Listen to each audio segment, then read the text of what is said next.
নামাজের খেদমতের আঞ্জাম দিয়ে চলেছেন আমাদের সম্মানিত আলহাজ মোতালেব হোসেন সাহেব। তিনি এত সময় আলোচনা করলেন, তো এখন অবধি যারা বাড়িতে বসে আছেন সকলেই আপনারা পবিত্র এই মাহফিলে চলে আসেন। মাহফিল তৈরি করবার ক্ষেত্রে আমাদের খুব আবেগ থাকে। মাইক চালাচ্ছে কারা? যারা মাইক চালাচ্ছ একটু এখানে এসো তো। তো মাহফিলটা তৈরি করবার ক্ষেত্রে আমাদের খুব আবেগ থাকে, কিন্তু সেই মাহফিলের সম্মান ইজ্জত রক্ষা করার ক্ষেত্রে যদি আমরা গাফিল হয়ে যাই তো আল্লাহ রব্বুল আলামিনের দরবারে জবাবদিহি করতে হবে। আর মাহফিলের সম্মান, মাহফিলের আদব হলো, দেখুন হয়তো ব্যক্তি কেউ খারাপ হতে পারে, কিন্তু যারাই আলোচনা করে আলোচনা কিন্তু আল্লাহ আল্লাহ রসুলের হয়, তাই না? তো আলোচনা শুনবার জন্য আমার মনে হয় যে কোনো নতুন লোক দরকার, নতুনত্বের ব্যাপার, এসব আমার কিছু মনে হয় না। যদি শুধু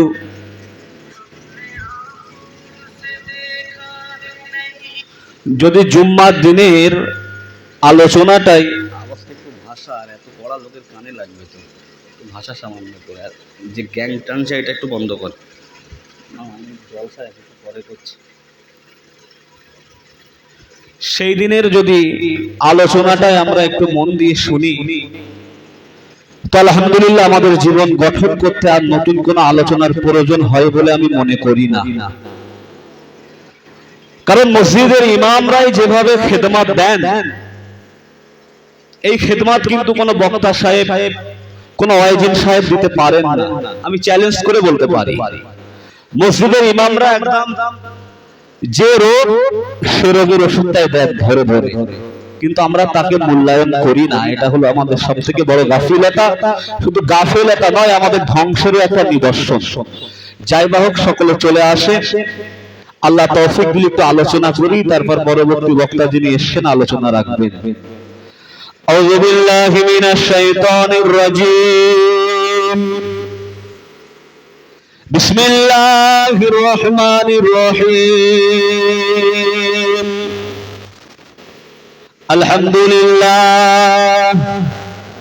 আলহামদুলিল্লাহ নাহমাদুহু ওয়া নাস্তাঈনুহু ওয়া নাস্তাগফিরুহু ওয়া নাউযু বিল্লাহি মিন শুরুরি আনফুসিনা ওয়া মিন সাইয়্যাতি আমালিনা। মান ইয়াহদিহিল্লাহু ফালা মুদিল্লা লাহু ওয়া মান ইউদ্লিলহু ফালা হাদিয়া লাহু। ওয়া নাশহাদু আল লা ইলাহা ইল্লাল্লাহু ওয়াহদাহু লা শারীকা লাহু। ইন্নাল্লাহা ওয়া মালাইকাতাহু ইউসাল্লুনা আলান নাবিয়্যি ইয়া আইয়ুহাল্লাযীনা আমানু সাল্লু আলাইহি ওয়া সাল্লিমু তাসলিমা। আল্লাহুম্মা সাল্লি আলা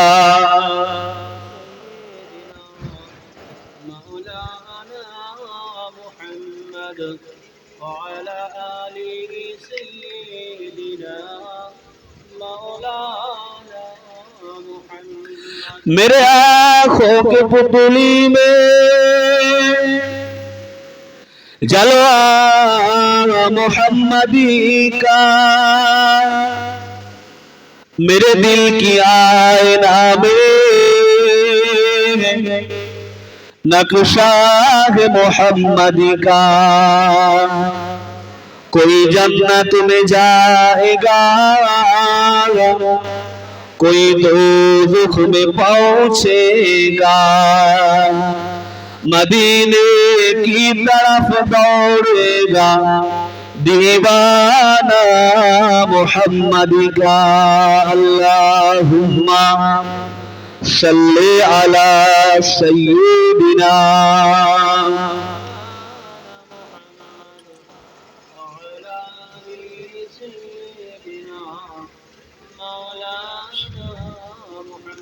गुलामे मोहम्मद हो मैं, क्या डरो है मुझको, गुलामे में उनकी गुजारा करूंगा, अजल से पड़ा हो मैं कदमों में उनकी, जुदाई न हरगिज़ गवारा करूंगा। अल्लाहुम्मा सल्ली अला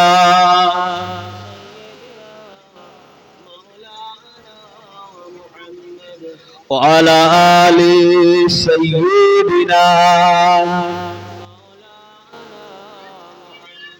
وقال الله تعالى في القرآن المجيد والفرقان الحميد ما آتاكم الرسول فخذوه وما نهاكم عنه فانتهوا. وقال النبي صلى الله عليه وسلم من أحب سنتي فقد أحبني ومن أحبني كان معي في الجنة. وقال النبي صلى الله عليه وسلم من رغب عن سنتي فليس مني. উপস্থিত আজকের এই জলসার সম্মানীয় ওলামায়ে কিরামগণ, ইমাম সাহেব সহ আমার সম্মুখে বসে থাকা আমাদের এই মসজিদের সম্মানিত মুসল্লিয়ানে কেরামেরা, আল্লাহ পাকের দরবারে শুকরিয়া, তিনি আমাদের মতন গুটি কতক মানুষদেরকে এই মুহররমের একটা পবিত্র চাঁদে আল্লাহ রাসূলের একটি আলোচনার মাহফিলে এসে বসবার মতন তৌফিক দিয়েছেন। সকলে বলি আলহামদুলিল্লাহ। তারই পরে পরে নবী আরবি সাল্লাল্লাহু আলাইহি ওয়াসাল্লাম, যিনাকে আল্লাহ পাক বড় মহব্বত করে পাঠিয়েছেন, হুজুরের প্রতি জানাই লাখো দরুদ ও সালাম। সকলে বলি সাল্লাল্লাহু আলাইহি ওয়াসাল্লাম। আজকে সমাজে যেটা দরকার সেটা হলো আমার আল্লাহ আল্লাহ রাসূলের কথা মেনে চলা। আজ এটাই আমাদের মধ্যে বড় অভাব, আর এই অভাব বোধের জন্যই আজকে আমাদের ভিতরে এত অশান্তি। কোন একটা পাল পাড়ায় চলে যাবেন, কোন একটা রয় পাড়ায় চলে যাবেন, কোন একটা ঘোষ পাড়ায় চলে যাবেন, শান্তিতে সুখে যে যার কাজ কাম নিয়ে ব্যস্ত আছে, কোনো সমস্যা নাই। কিন্তু আমরা মুসলমান, আমাদেরকে আল্লাহ পাক সর্বধর্মের সর্বশ্রেষ্ঠ যে ধর্ম, যে ধর্মের নাম ইসলাম, সেই ধর্মের ভিতরে মনোনীত করে পাঠিয়েছেন। আল্লাহ যত পয়গম্বর নবী রাসূলদেরকে পাঠিয়েছেন, তার ভিতরে সর্বশ্রেষ্ঠ নবী, সর্বশ্রেষ্ঠ রাসূল হুজুর সাল্লাল্লাহু আলাইহি ওয়াসাল্লামের উম্মত করে আমাদেরকে পাঠিয়েছেন। এর জন্য আমরা অত্যন্ত ভাগ্যবান। কিন্তু দুর্ভাগ্য আজকে একটা জায়গায় আমরা সেই আল্লাহ আল্লাহর নবীর কথাটা মানতে পারলাম না।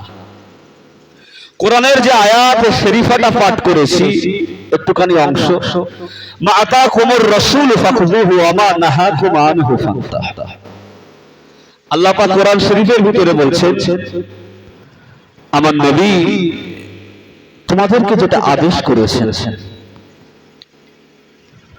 আর যেটা নিষেধ করেছেন, এই দুটো তোমরা মেনে নাও। একটি হাদিস আমি পাঠ করেছি, মান আহাব্বা সুন্নতি ফাকাদ আহাব্বানি ওয়া মান আহাব্বানি কানা মাই ফিল জান্নাহ। অনেকবার শুনেছেন, অনেক ওয়াজিদের কাছ থেকে শুনেছেন, মসজিদে শুনেছেন, অনেক আলোচনাতে শুনেছেন, কিন্তু হাদিসটা অত্যন্ত অর্থবহমান হাদিস। হাদিস শাস্ত্র নিয়ে যারা পড়াশোনা করেছেন তারা বুঝতে পারবেন, আলিম যারা তারা বুঝতে পারবেন। হাদিসের অংশটা ছোট মনে হলেও এর ভাব অর্থ, এর মূল উদ্দেশ্যটা অনেক দূর।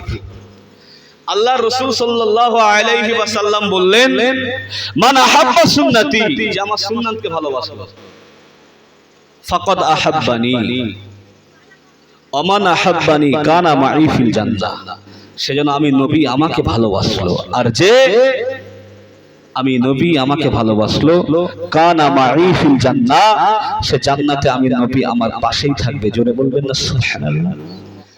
এই হাদিস শুনে বোঝা গেল যে সুন্নাতের উপরে যদি আমল করতে পারি, সুন্নাতকে ভালোবাসা মানে সুন্নাতের নবাবীর জীবন গঠন করা, তার নামই হলো নবী ভালোবাসা। শুধু মুখে বলে দিলাম নবীকে ভালোবাসি, এ ভালোবাসা ভালোবাসা নয়, এটা ভালোবাসার নামে ধোঁকাবাজি। যদি আপনাকে নবীকে ভালোবাসতে হয়, নবীর তরিকা অনুযায়ী আপনার জীবনটা গঠন করতে হবে। কারণ নবী পাক বলেছেন, মান রাগিবা আন সুন্নতি ফালাইসা মিন্নি, যে আমার সুন্নাতটা তরক করলো সে আমার উম্মতের কেউ না। প্রথম হাদিসটা শুনে আমরা ভাবলাম একটু মনে হয় সুন্নতের মধ্যে থাকলেই আল্লাহর নবীর কাছে জান্নাতে থেকে যাব। পরের হাদিসের যে অংশটা তেলাওয়াত করেছি, ওই হাদিসে আমার নবী বলছে, যদি আমার সুন্নাতটাকে তরফ করলো সে আমার উম্মতের কেউ না। আচ্ছা, নবী যাদেরকে উম্মতের কেউ না বলছেন, তারা দুনিয়ায় আর যত যেই থাকুক, যত মানুষই থাকুক, যত নেতা থাকুক, যত নেত্রী থাকুক, যত যেই থাকুক না কেন, নবী যদি একবার বলে এটা আমার না, তাহলে কারুর ইত্তেবা করে, কারুর অনুসরণ করে আল্লাহ জান্নাতের রাস্তা কি পাওয়া যাবে বলে মনে হয়? কখনো পাওয়া যাবে না। ময়দানে মাহশরে কঠিন বিচারের দিনেতে আল্লাহ রাব্বুল আলামিন এই সূর্যের 12টা মুখ খুলে দেবে, সূর্যের তাপে জমিনটা পুরো তামা হয়ে যাবে, হাসরবাসীদের মাথার ফেলুগুলো ফুটে ফুটে কারো কান দিয়ে কারো গাল দিয়ে থোবা থোবা হয়ে পড়তে থাকবে। ওই কঠিন দিনেতে আল্লাহ পাকের রাসূল নবী আলাইহিস সালামেরা তারা অত্যন্ত চিন্তিত হয়ে যাবে। যে যার জীবনের লজ্জাস নিয়ে চিন্তিত থাকবে, আব্বা আদম ভাববেন আমি আল্লাহ পাকের একটা হুকুমে স্লিপ করে ফেলেছিলাম বলে আমাকে আল্লাহ পাক জান্নাত থেকে বার করে দিলেন। নূহ নবী বলবে আমি আমার বেটা কেনানের জন্য আল্লাহর কাছে সুপারিশ করেছিলাম, আল্লাহ পাক আমার উপরে নাখোশ হয়ে বলেছিল, ও হযরত নবী নূহ, তোমার ছেলে কেনান সে আমি আল্লাহ আমাকে আল্লাহ বলে মানে না, তুমি যদি তার জন্য সুপারিশই করো আমি তোমার নামটা নবীর দপ্তর থেকে কেটে দেব। নবী মুসা আলাইহিস সালাম ভাববে আমি চড় মেরে একজনকে মেরে ফেলেছিলাম, অন্যায় করেছিল, শাস্তি দেওয়ার জন্য মেরেছিলাম, আমার মারে সে মরে গেল, আল্লাহ দরবারে আজকের কি নিয়ে মুখ দেখাবো? যে কঠিন হাসরের দিনে নবী ইব্রাহিম ও খলিলুল্লাহ চিন্তিত থাকবে, আমার আব্বা আযর সে তো মুক্তি পূজা করত, আল্লাহ যদি আমাকে প্রশ্ন করে, ও ইব্রাহিম আমি তোমাকে জাতির পিতা করে মুসলমানদের পিতা করে পাঠিয়েছিলাম আর তুমি তোমার বাড়িতে ইসলামটা প্রবেশ করাতে পারোনি, আমি নবী ইব্রাহিম লজ্জিত হয়ে যাব। কিন্তু না না না না, এই ময়দানে মাহশরে আল্লাহ পাকের আরশের নিচে গিয়ে আমার আপনার নবী নূর নবী আখেরি জামানার নবী সিজদায় পড়ে গিয়ে কাঁদবেন, ও রব্বুল আলামিন আল্লাহ পাক ও রব্বুল আলামিন আল্লাহ তাআলা আমার গুনাহগার উম্মতদিগকে আজকের এই কঠিন বিচারের দিনে আপনি নাজাত দেন। আমার উম্মতের কি হবে আল্লাহ পাক? আমার উম্মত তো ছিল বড় গুনাহগার, গুনাহ তারা প্রচুর করেছেন। রব্বুল আলামিন আজকের আমি আপনার দরবারে আমার গুনাহগার উম্মতির জন্য সুপারিশ করি মাবুদ। আজকে দিনে আমার গুনাহগার উম্মতিকে আপনি ক্ষমা করে নাজাত দিয়ে দিন। জোরে বলুন না সুবহানাল্লাহ। সমস্ত নবীরা চিন্তিত থাকতেন, আর আমার আপনার নবী ওই দিনটাতে আল্লাহর আরশের নিচে মাকামে মাহমুদের নিচে পড়ে গিয়ে আমাদের মতন গুনাহগারদের জন্য। এখন সেই নবীর সুন্নাতটা দিয়ে আমরা জীবন যাপন করতে পারিনি, সেই নবীর কথা আমরা মেনে চলতে পারিনি। আল্লাহ রাসূল বললেন, তুমি তত সময় পর্যন্ত মুসলমান হবে না যদি তোমার হাত দ্বারা অপর কোন মুসলমান নিরাপদ না থাকে। বুঝলেন? মানুষের উপরে জুলুম করব করে দিয়ে বললাম আমি নবীকে ভালোবাসি, নবীকে মহব্বত করি, আর নবী সাল্লাল্লাহু আলাইহি ওয়াসাল্লাম শোনা জবানে বলছেন তোমার হাত থেকে যদি আর তোমার জবান থেকে যদি অপর তোমার মুসলমান ভাই নিরাপদ না থাকে তুমি মুসলমান না। বুঝুন এবার? তাহলে মুসলমান কাকে বলে? আজকে আমরা মুসলমান হয়েছি নামে, মুসলমানের সংজ্ঞাটা আমরা বুঝি না। আর এই সমস্ত অজনসিয়াত গুলো দিই কিচ্ছু শিখবার জন্য না, জানবার জন্য না, শুধু দিতে হয় বলে দিই। সেজন্য প্রচুর হারে ওয়াজ হচ্ছে, আমাদের মতন হুজুররা প্রচুর হারে ওয়াজ করছে, কোনো কাজ নেই। ওয়াজ করছেন ফুরফুরা শরীফের মুজাদ্দিদুজ জামান পীর আবু বকর সিদ্দিক দাদা হুজুর কিবলা। এরকম দাওয়াত দেয়া লাগবে না। ওই জামানায় এই দাওয়াতের ওয়াজ মাহফিল হতো না। আজকে তো আমাদের সুদিন তিনি বাংলার মাটিতে এসেছিলেন বলে আজকে বাগান তৈরি হয়েছে। আল্লামা রুহুল আমিন সাহেব বাংলার মাটিতে এসেছিলেন বলে এই বাগান তৈরি হয়েছে। আল্লামা নেসার উদ্দিন সাহেব রহমাতুল্লাহ আলাইহি এই বাগানে এসেছিলেন বলে আজকের এই বাগান তৈরি হয়েছে। বুঝলেন? মানুষের কাছে যেতে বাবা জোহরের নামাজ পড়ে একটু বসে যাও, দু চারজন পাঁচজন মানুষ সেই জামানায় তো নামাজ পড়তেন। বসবার পরে আল্লাহর ওলি জামানার মুজাদ্দিদ একটা বেলায়েতের ফয়েজ আছে, মানুষ আসতেন, আল্লাহর ওলি বলতেন বাবা এইভাবে করতে নাই, এইভাবে করতে নাই, ভালো হয়ে যাও, নামাজ পড়ো, রোজা করো, হজ করো, যাকাত দাও। এইভাবে শেখাতে লাগলেন, শেখাতে লাগলেন। আল্লামা রুহুল আমিন রহমাতুল্লাহ আলাইহির একটা জীবনীর ভিতরে দেখছিলাম, উনি একটা জায়গায় গেলেন ইসলামের দাওয়াত দেবেন বলে। যাবার পরে উনি দেখলেন ওই গ্রামের মানুষগুলো সব মাঠে কাজ করছেন, আর উনি গিয়ে বলছেন শুনুন আজকে জোহরের নামাজে না সকলে চলুন, জোহরের নামাজের পরে আমি রুহুল আমিন আপনাদের কাছে একটু ইসলামের দাওয়াত দেব, ইসলামের কিছু কথাবার্তা বলবো। মানুষগুলো বলছে আপনি বলেছেন ঠিকই হুজুর, এত আমাদের কাজ আমরা যাই কিভাবে ফেলে। আল্লামা রুহুল আমিন সাহেব মাঠে লেগে গেলেন, নিজে হাতে নিড়ে ধরলেন, ওদের সাথে নিড়িয়ে দিলেন, দিয়ে আল্লামা হুজুর বললেন আমিও তো তোমাদের কাজে সহযোগিতা করে কিছু আগিয়ে দিলাম, চলো না আল্লাহর ঘর মসজিদে ইসলামের কিছু কথাবার্তা শুনি। এইভাবে ডেকে ডেকে ডেকে ডেকে নিয়ে গিয়ে আজকের এত সুন্দর একটা বাগান আমাদেরকে উপহার দিয়ে গেলে। আজকের কিন্তু আমরা সেই জায়গাটা ধরে রাখতে পারছি না, আজকে কিন্তু আমরা সেই জায়গাটা ধরে রাখতে পারছি না। যদি ফুরফুরা শরীফে আজও গিয়ে কেউ আল্লামা কুতুবউদ্দিন সিদ্দিকী সাহেব হুজুরের কাছে যদি গিয়ে বসেন না, জীবনটা জুড়িয়ে যাবে। আল্লাহ অনেকবার বসার সুযোগ করে দিয়েছে। আম্মার ভাইজানের কাছে গেলে আর ফোন করে যাই কোন দিন হুজুর থাকবেন, সেদিনই যায়, আপনার হৃদয়টা গলে যাবে। হয়তো একটু কড়া মেজাজে, কিন্তু কোরআন ও হাদিসের ইবারাতগুলো আপনাকে যখন শোনাবেন আর মূল সিলসিলার বক্তব্যগুলো যখন আপনাকে বলবেন, হৃদয় আপনার গলে যাবে। সিলসিলা কি জিনিস তখন বুঝতে পারবে। আজকে আমরা সিলসিলা মানে মনে করেছি এটা ওয়াজ নসিহত দেওয়া, ফুরফুরা শরীফে যাওয়া, ঈসা সাহেবে যাওয়া, আর কিছু খাবার দাবার কেনার, বাড়ি আসা। না, আজকের যুগে পশ্চিম বাংলার মাটিতে যতগুলো দল মত সিলসিলা আছে, কে খারাপ ভালো আমি বিচার করছি না, তবে তার মধ্যে সেরা হলো ফুরফুরা শরীফের পীর আবু বকর সিদ্দিক রাহমাতুল্লাহ আলাইহির দেখানো মত পথ। এটা মানেন তো নাকি? আবু বকর সিদ্দিক দাদা হুজুর কেবলার দেখানো পথ। তারপরে কে কি বলতে পারবো না। দাদা হুজুর কেবলার মত ও পথের উপরে যারা চলেছেন, সেই অনুযায়ী যারা আজও খেদমত দিচ্ছেন, তারাও কিন্তু আজও বিশ্বের মানুষের কাছে সেরা। কুতুবউদ্দিন সিদ্দিকী সাহেবের কাছে গোটা ওয়ার্ল্ডের মানুষ আছে, জানেন? গোটা ওয়ার্ল্ডের মানুষ। আল্লাহুম্মা সাল্লি আলা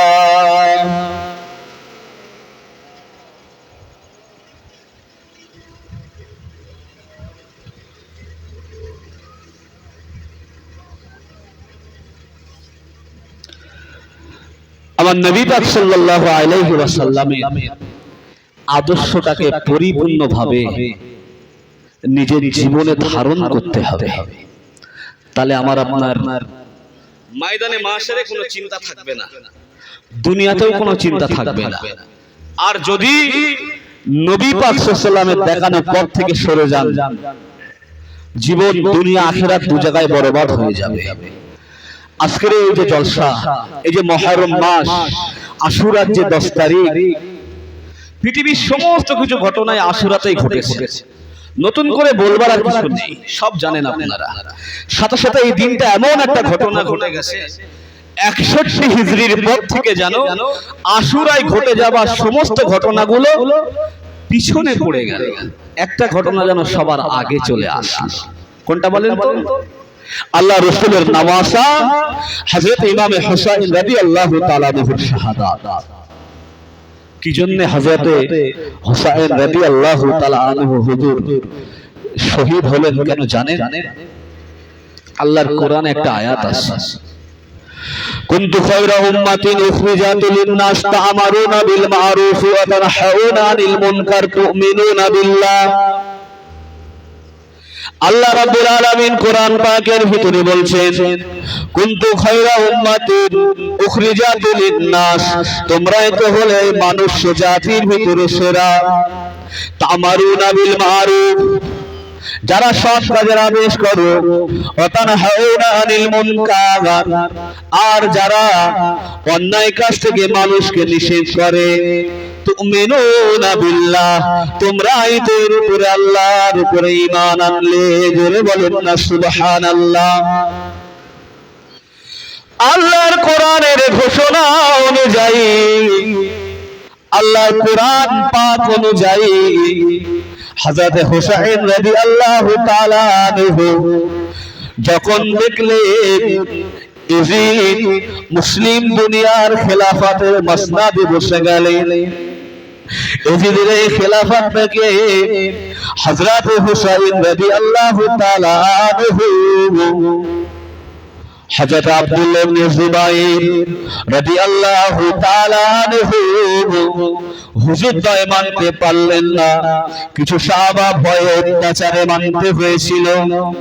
এদের ভয়ে আর অত্যাচারে কিছু কিছু সাহাবাকে মানতে হয়েছিল, কিছু করার ছিল না, নাচার অপারগ।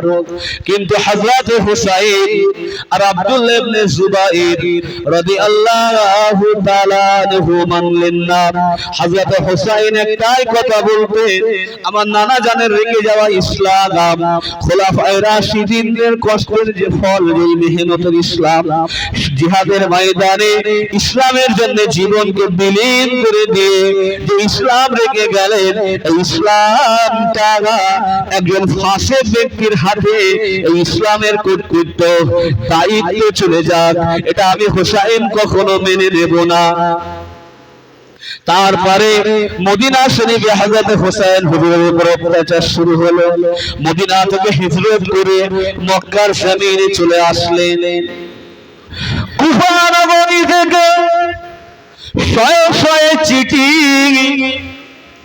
কোন একটা রিওয়ায়াতের ভিতরে এসেছে শুধু 150 শতাধিক চিঠি নয়, চিঠিটা ছিল হাজারে হাজারে চিঠি।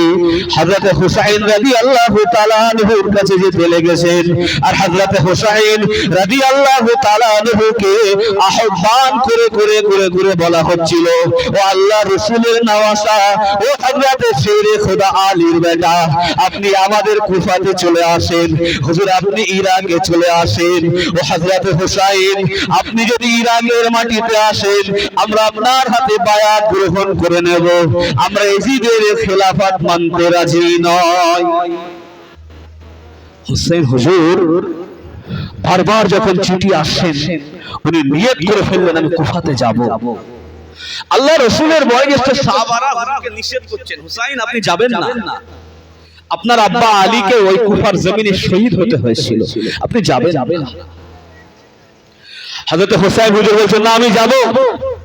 তো সাহাবা কিরামগণ হুজুররা পরামর্শ দিলেন, আপনি আপনার একজন প্রতিনিধি পাঠান, তিনি গিয়ে কুফার অবস্থা পর্যালোচনা করে আপনাকে চিঠি লিখবেন, তারপর আপনি যাবেন। এই সিদ্ধান্ত অনুযায়ী মুসলিম বিন আকিল রাদিয়াল্লাহু তাআলা আনহুকে পাঠানো হলো। আল্লাহর নবীর নওয়াসা হযরত হুসাইন রাদিয়াল্লাহু তাআলা আনহুর চাচাতো ভাই মুসলিম বিন আকিল আসলেন কুফাতে। বায়াত করাতে করাতে 18,000 মানুষ বায়াত গ্রহণ করলেন। তৎকালীন সময় 18,000 মানে বুঝতে পারছেন, 18,000 মানুষ বায়াত গ্রহণ করলেন। বায়াত গ্রহণ করবার পরে মুসলিম বিন আকিল হুজুর চিঠি লিখলেন হুসাইন হুজুরের কাছে, হুজুর কুফার অবস্থা খুব ভালো, অনুকূলে আছে, মানুষ আপনাকে চাইছেন, আপনি আসুন। জিলহজ মাসে হুসাইন রাদিয়াল্লাহু সফর শুরু করলেন মক্কা শরীফ থেকে। মুহররমে ইরাকের বর্ডারে পৌঁছে গেলেন। হরবের নেতৃত্বে বাহুরের নেতৃত্বে আব্দুল্লাহ ইবনে জিয়াদ একটা বাহিনী প্রেরণ করলেন যে হুসাইন রাদিয়াল্লাহু নজরবন্দি করে করে নিয়ে আসা। যখন হযরত হুসাইন রাদিয়াল্লাহু আসলেন, এই হুর এগিয়ে সৈন্য দলকে নিয়ে গিয়ে হযরত হুসাইন হুজুরকে ঘিরে ঘিরে নিয়ে আসছেন, বুঝলেন, ঘিরে ঘিরে নিয়ে আসছেন। তো নামাজের সময় হয়েছে, নামাজ হবে, সৈন্য দলে যারা এসেছেন ওদের কাছে পানি নাই। হযরত হুসাইন হুজুর পানি দিলেন ওযু করতে। নবীর আওলাদের আদর্শ দেখেন, পানি দিলেন ওযু করতে। ওদের পশুর খাবারও নাই, খাবার খাওয়াতে দিলেন হযরত হুসাইন রাদিয়াল্লাহু নিজের কাফেলার খাবার দিলেন ওই পশুগুলোকে খেতে, বুঝলেন। নামাজ হলো, হযরত হুসাইন হুজুর ইমামতি করলেন, ওরা নামাজ আদায় করলেন। অনেক বড় ঘটনা। 7ই মুহররম কারবালার মরু প্রান্তরে পানি এবার আটকে দেয়া হলো। যখন পানি আটকে দেয়া হয়েছে না, এ হোর মনে মনে মনে মনে আস্তে আস্তে পরিবর্তন হচ্ছে। আর শুধু ভাবছে আল্লাহর রাসূলের আওলাদের সাথে এইভাবে কষ্ট দেব। আশুরার রাত হযরত হুসাইন হুজুর রাদিয়াল্লাহু তাআলা আনহু খিমার বাতি নিভিয়ে দিয়ে সকলকে ডেকে বলছেন, তোমরা যদি চাও আমি হুসাইনকে ছেড়ে চলে যেতে পারো, কারণ ওদের সাথে আমি হুসাইনের শত্রুতা, তোমাদের নয়। তোমরা যে যার মতন করে আশ্রয় চলে যেতে পারো। আল্লাহর দরবারে কিয়ামতের ময়দানে তোমাদের জন্য আমি সুপারিশ করব, তোমাদের বিরুদ্ধে আমি কিছু বলবো না।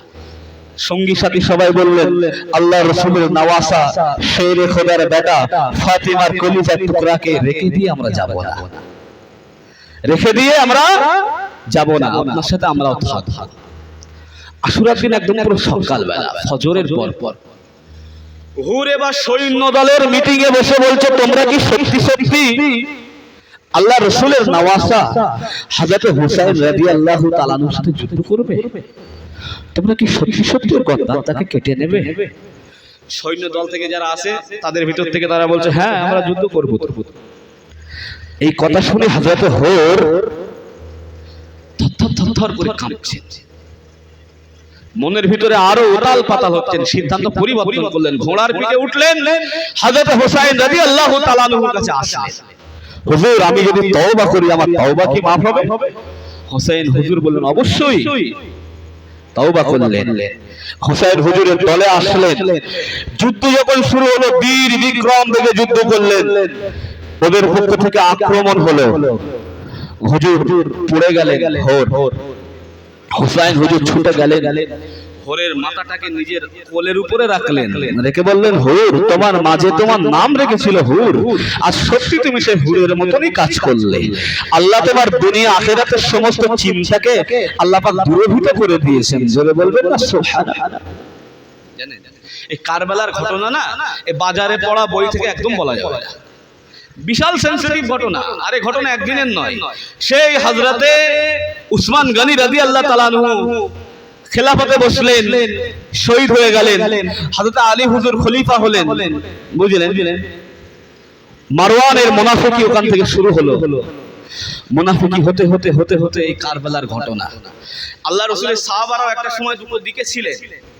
আপনি কাকে বলবেন? আমিরে মুআবিয়ার নামে যদি আপনি যাররা পরিমাণ সন্দেহ করেন, আপনি ঈমানদার নয়, মুমিন নয়। আহলে সুন্নাত ওয়াল জামাতের আকীদা অনুযায়ী ইয়াজিদের আব্বা আমিরে মুআবিয়া রাদিয়াল্লাহু তাআলা আনহু একজন উঁচু দরের সাহাবা। আল্লাহ রাসূলের দরবারে বসে থাকতেন, কোরআন শরীফ নাজিল হলে লিখতেন কাতেবে ওহী, বুঝলেন? এত বড় উঁচু দরের সাহাবা। তাহলে তেনার নামে কোনো কথাবার্তা কিছু বলা যাবে? বলুন। আবু মুসা আশআরী হুজুর থেকে শুরু করে অনেকগুলো সাহাবা ছিলেন, একটু এদিকে ওদিকে হয়েছিল, ভুল বোঝাবুঝি। যেমন জঙ্গে জামালের যুদ্ধ হয়েছিল, জানেন? আম্মা জান আয়েশা সিদ্দিকা একদিকে চিফ এন্ড কমান্ডো, একদিকে হযরত আলী। জঙ্গে জামাল উষ্ঠির যুদ্ধ বলা হয়। আম্মা আয়েশা সিদ্দিকা আল্লাহর রাসূলের স্ত্রী, আমাদের আম্মা জান উম্মাহাতুল মুমিনিন। হযরত আলী আল্লাহর রাসূলের জামাই, শেরে খোদা। শাশুড়ি আর জামাই দুই দলের ভিতরে যুদ্ধ সংঘটিত হয়েছিল। কি বলবেন আপনারা? কাকে খারাপ বলবেন? হযরত আমিরে মুআবিয়া হযরত আলীর ভিতরে যুদ্ধ হলো, সিফফিনের যুদ্ধ। কাকে খারাপ বলবেন? এই ঘটনা না অত সহজে কাউকে খারাপ বলে দেওয়ার জায়গা নয়, অত্যন্ত সেনসিটিভ বিষয়। তবে হ্যাঁ, ইয়াজিদের ব্যাপারে আহলে সুন্নাহ ওয়াল জামাতের উলামাদের মধ্যে দুটো মত আছে। ইমাম আয-যাওবী রাহমাতুল্লাহ ইয়াজিদকে সরাসরি কাফের, ইমাম আলুসি রাহমাতুল্লাহ আলাইহি যিনি তাফসীরে রুহুল মানির লেখক, তিনি কাফের বলে দিতেন ইয়াজিদকে। আর বাদ বাকি উলামায়ে কেরাম ইয়াজিদকে বলতেন সবথেকে বড় ফাসিক। আবার যদি জিজ্ঞাসা করা হতো যে ইয়াজিদকে কি আমরা লানত করতে পারি, তো ইমাম জাওজি বলতেন ইয়াজিদকে যদি লানত না করতে পারো তো কাকে লানত দেবে, কাকে অভিশাপ দেবে? হ্যাঁ, এটাই আহলে সুন্নাহ ওয়াল জামাত। ইয়াজিদের ব্যাপারে আমাদের কাছে কোনো আপোষ নাই, কিন্তু আজকাল কেউ বার হয়ে গেছে ইয়াজিদের ডিফেন্স করে, ইয়াজিদকে বাঁচানোর জন্য বিশাল চেষ্টা করে। ইয়াজিদের তো দোষ নয়, সবটা করেছিল তো আব্দুল্লাহ ইবনে জিয়াদ, বুঝলেন? কিন্তু ইমাম আয-যাওজি রাহমাতুল্লাহ আলাইহি একটা কিতাব লিখেছেন, ওই কিতাবের ভিতরে বলছেন ইয়াজিদ একটা কবিতা বলেছিল যে কাক ডাকুক আর নাই ডাকুক, আমি তো আজকের দিনে আমার দাদা ওকবার প্রতিশোধ মুহাম্মদ সাল্লাল্লাহু আলাইহি ওয়াসাল্লামের নাতির উপর থেকে নিয়ে নিলাম। জোরে বলবেন না নাউযুবিল্লাহ। ইয়াজিদ বললেন, ইমাম আয-যাওজি এই কথার উপরে বলতেন যে যদি এটা সম্পূর্ণ সত্যি হয় তাহলে পরে ইয়াজিদ কাফির। কবিতা বললেন, বুঝলেন? আব্দুল্লাহ ইবনে জিয়াদের দরবারে যখন ইমাম হুসাইন রাদিয়াল্লাহু গদ্দারটাকে কেটে নিয়ে যাওয়া হলো, আব্দুল্লাহ ইবনে জিয়াদ লাঠি দিয়ে হুজুরের ঠোঁটে আঘাত করছে। কোন কোন রিওয়ায়াতে এসেছে যায়েদ ইবনে আরকাম রাদিয়াল্লাহু তাআলা বয়োজ্যেষ্ঠ সাহাবা, কোন রিওয়ায়াতে এসেছে হযরত আনাস বিন মালিক রাদিয়াল্লাহু তাআলা রুকে দাঁড়ালেন, এ আব্দুল্লাহ ইবনে জিয়াদ তোমার সবকে দিল, যে জবানে, যে ঠোঁটে, যে মুখের উপরে আল্লাহর রাসূলের সাথে চুমা খেতেন, তুমি সেই মুখের উপরে তুমি লাঠির আঘাত করছো। যায়েদ বিন আকরাম বয়োজ্যেষ্ঠ সাহাবা তাম্বি করলেন, ঝরঝর করে কাঁদতে কাঁদতে চলে গেলেন, কিছু করার নাই, ঝরঝর করে কাঁদতে কাঁদতে। কারবালা মরু প্রান্তরে যখন একে একে সবাই শহীদ হয়ে গেলেন, ইমামে হোসেন হুজুর শেষ সময় এসে নামাজকে ছাড়লেন না। ইয়াজিদের দলের সৈন্যদেরকে বললেন, ঠিক আছে তোরা আমার গর্দান, আমার শির মোবারক কাটবে, ঠিক আছে, কিন্তু একটুখানি দাঁড়াও। আমাকে একটু সময় দাও, জীবনের মতন একটু শেষ নামাজটা আদায় করে নিই। বলুন, মৃত্যু মুখে পতিত, শরীরে অনেকগুলো তীর তার আগে গেঁথে গিয়েছেন, তারপরেও বলছে একটু সময় দাও, নামাজটা একটু আদায় করে নিই। এই তো আল্লাহ রাসূলের সাজদা, এই তো আল্লাহ রাসূলের নামাজ। আর আমরা কি হেলায় কাটিয়ে দিই, নামাজের দিকে যাই না। ইচ্ছাকৃত ভাবে অনেক কাজে আমরা ব্যস্ত থাকি, নামাজে যাই না। আপনি নামাজটা নিয়মিত পড়ুন, আপনার ভিতর থেকে বদমাইশি, খারাপ এগুলো যদি আপনার নামাজটা সত্যিকারের নামাজ হয়, এমনি এমনি দূরে চলে যাবে। আর নামাজ যদি লোক দেখানো হয়, নামাজ পড়েও লোকের ক্ষতি করতে মন চাইবে। তো হযরত হুসাইন হুজুর একটা সময় তো বিশাল যুদ্ধ করলেন, ক্লান্ত হলেন, ফুরাতের ধারে চলে গেলেন।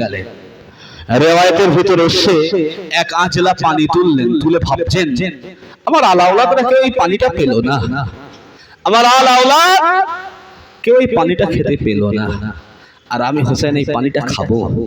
কোন একটা রিওয়ায়াতের ভিতরে এসেছেন যে ওই জিহাদের ময়দানে রক্ত তো কারবালার ফুরাত নদীর পানিতেই মিশেছিলেন।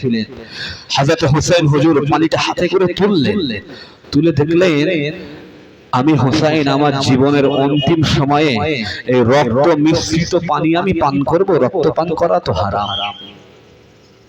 জীবনের যে সমস্ত উলামায়ে কেরাম এই রক্তের ব্যাপারে বলেছেন, তারা হুজুরের জীবনের তাকওয়া আর পরেশগারিতা বর্ণনা করেছেন, যে হযরত ইমাম হোসেন হুজুরের ভিতরে কত বড় তাকওয়া ছিলেন, কত বড় পরেশগার ব্যক্তি ছিলেন। জীবনের অন্তিম সময় তো পানিটা যদি পান করতেন তাও তো দোষের হতো না, তারপরেও বলছেন রক্ত মিশ্রিত এই পানি জীবনের অন্তিম কালেও আমি পান করে যাব। হালালকে কত প্রায়োরিটি দিয়েছেন নিজের জীবনে, হারামকে কিভাবে বর্জন করেছেন। সেখান থেকে আমাদের শিক্ষা, কারবালার মূল শিক্ষা হলো আমাদের ত্যাগ, আত্মসংযোজন, আমাদের ধৈর্য ধারণ, হকের প্রতি মাথা গেলেও হকের কাছে মাথা না নয়। এটা হলো আমাদের কারবালার মূল শিক্ষা, হকের কাছে। আজকে আমাদের হক কথা বলতে খুব খারাপ লাগে, আর মুসলমানদের হক কথা না বলে বলে আজকে আমরা ক্ষতির দিন। জানেন এই সোমবারের দিন পশ্চিমবঙ্গ বিধানসভাতে একটা বিল আসবে, ইউসিসি, এর ফুল ফর্ম কি জানেন? Uniform civil code. এক দেশ সমস্ত ধর্মের মানুষের জন্য এক আইন। আচ্ছা, ইসলামের যে বিবাহের আইন, অন্য ধর্মের মানুষের বিবাহের আইন এক। ইসলামের যে তালাক, ইসলামের যে মিরাস, উত্তরাধিকারী বন্টনের যে নিয়ম, অন্য ধর্মের সঙ্গে ইসলামের সাথে মিলবে তো? ছেলে আর মেয়ে একই সম্পত্তির ভাগ পাবে। আচ্ছা নাউজুবিল্লাহ, এটা কি আল্লাহ পাক মেয়েদের উপরে কি কোন রকম বেইনসাফি করেছেন নাকি? নাউজুবিল্লাহ, যে মেয়েরা অর্ধেক পায় আর ছেলেরা পুরো পায়। বাপের সম্পত্তির 1% পায়, যদি 1% পায় ছেলে, তার অর্ধেক পায় মেয়ে, একের অর্ধেক মেয়ে পায়। এটা কি আল্লাহ মেয়েদের উপর অবিচার করেছেন নাকি? কখনো না। মেয়ে তো ছেলের থেকে সম্পত্তি বেশি হয়, বাপের কাছ থেকে পাচ্ছে একের হাফ, স্বামীর কাছ থেকে পাচ্ছে, আবার ছেলের কাছ থেকেও কি পায়? সম্পত্তির ভাগ পায়। তাহলে একটা মেয়ে ক জায়গা থেকে পাচ্ছে? 3 জায়গা থেকে। যুক্তিতে আসুন, ইসলামের যুক্তিতে মেয়েটার কিন্তু সেই সম্পত্তির উপরে কোনো অধিকার নেই যে খরচ করে বাপ মাকে এই করবে সেই করবে, কোনো অধিকার আছে? কিছু নেই। কিন্তু একটা ছেলে 1% যে পেল, তার উপর দিয়ে তার পরিবার, তার বাপ মা, আত্মীয় স্বজন সবাইকেই তার দেখাশোনা করতে হচ্ছে না? হচ্ছে না? তাহলে ইসলাম কারোর উপর অবিচার করেছেন না সমান করেছেন? কিছু কিছু মহিলা বলে দেখেন না যে পুরুষের কেন 4টে বিয়ে করার? আরে আল্লাহ রাব্বুল আলামিন কোরআন পাকের ভিতরে বলেছেন তুমি বিয়ে করো 2টো অথবা 3টে অথবা 4টে, তবে যদি তুমি ইহসান না করতে পারো তোমার জন্য একটাই যথেষ্ট। অত্যন্ত সতর্কতার সাথে আল্লাহ বললেন তুমি যদি ইহসান না করতে পারো তোমার জন্য একটাই যথেষ্ট। আজকের দিনে আর কেউ 4টে করে? ইসলামের একটা সময় ছিল, ইসলাম নতুন এসেছে, সাহাবায়ে কেরাম জিহাদের ময়দানে শহীদ হয়ে যাচ্ছেন, তাদের স্ত্রীগুলোর দেখভাল কে করবে? বলুন, তাদের স্ত্রীর দেখভালগুলো কে করবে? যদি সে একটা বিয়ে করতে পারে সে তো সাহারা পেয়ে গেল। ইসলাম এই 4টে বিয়েতে মেয়েদেরকে ইহসান করেছেন, ছেলেদেরকে ইহসান করেননি। বরং ছেলেদেরকে হিসাবের কাঠ গলায় দাঁড়াতে হবে, যদি না ঠিক করে ইহসান করতে পারে 2টো 3টে 4টে বিয়ে করে, আর না পারলে আল্লাহ তো কড়াকড়ি ভাবেই বলেছেন একটাই তোমার জন্য যথেষ্ট। এগুলো আমাদেরকে বুঝতে হবে। বিবাহের ক্ষেত্রে আমাদের যে আইন, ওদের আইন নয়। তারপর তালাকের আমাদের যে আইন, অতিষ্ঠ আইন নয়, এগুলো আমাদেরকে মানতে হবে। আজকে আপনি জানেন এই মসজিদগুলো যে নিয়ম কানুনে হওয়া দরকার, একটা মসজিদ আমরা সেই নিয়ম কানুনে করতে পারি। আজকের দিনে সরকার এসে গেছেন, যে কটা কাজ করবে একটাও কিন্তু সংবিধানের বিরুদ্ধে নয়, আপনি কোর্টে গিয়েও বাঁচতে পারবেন না। সংবিধানের 44 নম্বর ধারায় লেখা রয়েছে, সরকার যদি চায় দেশের নাগরিকের সমান অধিকার নিশ্চিতকরণের জন্য ইউসিসি ইউনিফর্ম সিভিল কোড চালু করতে পারে। আর এই ইউসিসির জন্য চালু কিন্তু হবে সংবিধানটা মেনে, কেউ আটকাতে পারবে না। কিন্তু এই সংবিধানের আবার 25-26 নম্বর ধারায় লেখা আছে সংখ্যালঘুদের ধর্মীয় স্বাধীনতা দেওয়া, বসবাসের স্বাধীনতা দেওয়া সরকারের উপরে দায়িত্ব। সংবিধানের 30 নম্বর ধারায় লেখা আছে সংখ্যালঘুদের ধর্মীয় প্রতিষ্ঠান পরিচালনা, ধর্মীয় ভাবে সংরক্ষণ দেওয়া সরকারের দায়িত্ব। কিন্তু এইসবগুলো আজকের দিনে হবে না, আমাদেরকে এখন মেরে গাড়ু করে দেবে, এসব আজকের দিনে হবে না। আজকের দিনে আমাদেরকে সাইজ কোন জায়গা দিয়ে করা যাবে, খুঁটে খুঁটে শুধু সেখান থেকে বার করবে, খুঁটে খুঁটে বার করবে কিভাবে আমাদের সাইজ করা যায়। তাই বলি আজও এদিক ওদিকে না করে ওয়াতাসিমু বিহাবলিল্লাহি জামিআ ওয়া লা তাফাররাকু, আল্লাহর কোরআনের হুকুম, ওয়াতাসিমু বিহাবলিল্লাহি ওয়া লা তাফাররাকু।